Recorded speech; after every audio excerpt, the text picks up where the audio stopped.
Hindi kung saan-saan o kanino ka nagsasabi ng problema niyong mag-asawa. Yung may asawa ka na, mararamdaman mo ang sakit ng title na ito. Kasi sa iba mo pa nalaman na may problema pala kayong mag-asawa. At hindi mismo sa kanya. Kasama mo siya palagi, kasama mo siya araw-araw. Lunes hanggang Linggo.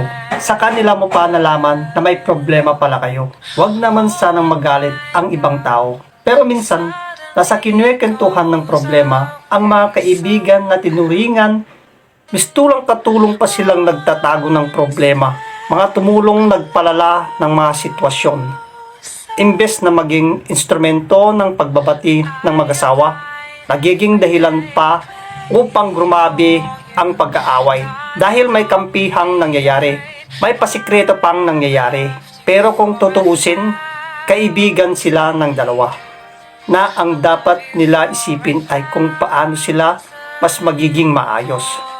Kung ako ang tatanungin, kanino mo ba dapat ikwento ang problemang mag-asawa? Ang sagot ko, bakit itinatanong pa kung kanino dapat? Sa asawa mo pala may problema. Bakit sa ibang tao mo pa ikwekwento? At kung hindi mo naman iwasan, mas preferred ko ang mga ninong at ninang sa kasal o kaya sa mga kaibigan nyo, meaning kaibigan mo at kaibigan niya, ang mga taong ito ay gustong makaayos kayo ng mabilisan.